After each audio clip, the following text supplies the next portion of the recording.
New from 88 Films and their Italian collection comes Green Inferno, otherwise known as Cannibal Holocaust 2. Now, I recently discovered a load of cannibal movies from the 70s and 80s, and pretty much I have enjoyed most of them so far. They were all very different to what I had expected within this cannibal genre, more often than not showing how awful the civilized people were, the people going into the jungle, how very quickly they lost their humanity and became animals. And the cannibals were never as bad as you expect them to be. This one, I'd never heard of before, and it's another one of those ones that just capitalises on the success of another movie like Cannibal Holocaust and just calling it part 2, when in reality it has nothing to really do with it. This one is steeped in 80s cheese, and I love it because of that. It starts off with a plane heist. You have these three guys who rob a plane, and they do it in a very fun manner at the start, you know, driving it down a highway. It's silly, it's fun, it's infectious, and it just lets you into this kind of close-knit group of three friends who are willing to do whatever it takes to get the kind of adventure that they want in their life. They are joining a fourth member who is a reporter that is looking for someone who has vanished in the Amazon. There's always those kind of lines about it.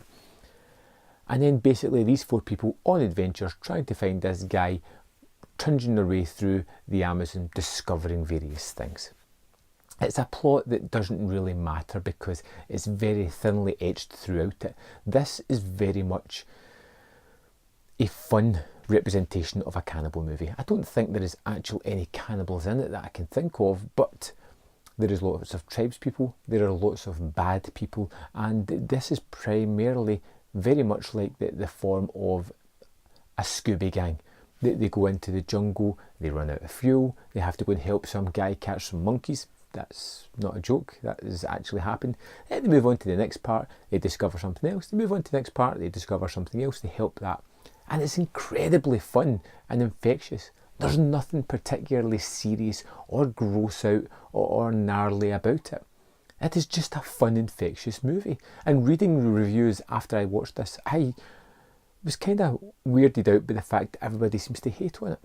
It is definitely a more glamorised, funner version of these tales. Nothing is truly gross out or disgusting.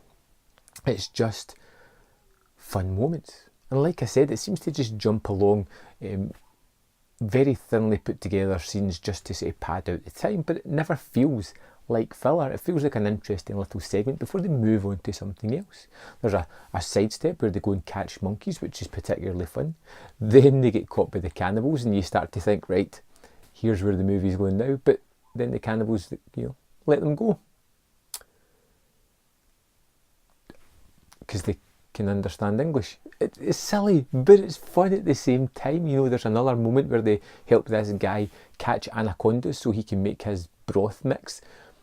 And then there's other parts and it moves along that, and it's got some really ridiculously funny moments in it as well. The thought of, it sounds gross out, but it's not, castration by snake. It's just absolutely bonkers. And I think this is one of the ones that I've watched that I haven't it doesn't open your eyes to anything. It doesn't have any rich thematics behind it. It doesn't go, oh wow, look at the brutality of the white man invading these natives' land and becoming more animalistic than them themselves. Nothing like that at all.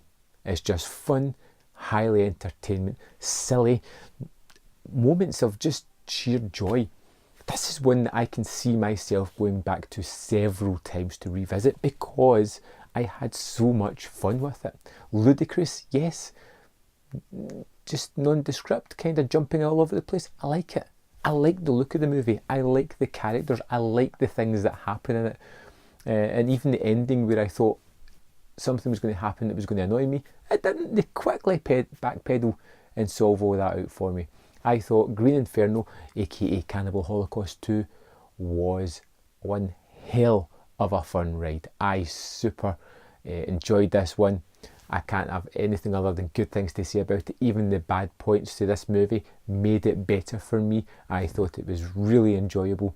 A kind of rip, almost parody at times on other cannibal movies, and one that I can highly recommend. This is another winner from the Italian collection, and it's limited extras on this, but there is one notable one, which is scenes from Band Alive, which is 30 minutes in length, and it is the rise and fall of the cannibal film. It is what it says it is, and it delivers on that. It's a fun piece with lots of informative characters giving their sort of idea on how this was such a quick to rise subgenre. If you're into the cannibal movies, this is one that I think you'll really enjoy. Like I said, it's a light-hearted look at them. But I've got nothing but positive memories of this one. I'm looking forward to revisiting it again. Cannibal Holocaust 2, Green Inferno, it's a winner in my book. I'd love to know your thoughts on it if you've seen it. If you're a fan of cannibal movies, what did you think of this compared to the sort of harder, gorier ones? Let me know in the comment box below your thoughts on the film, and I will see you next time on Man vs. Film.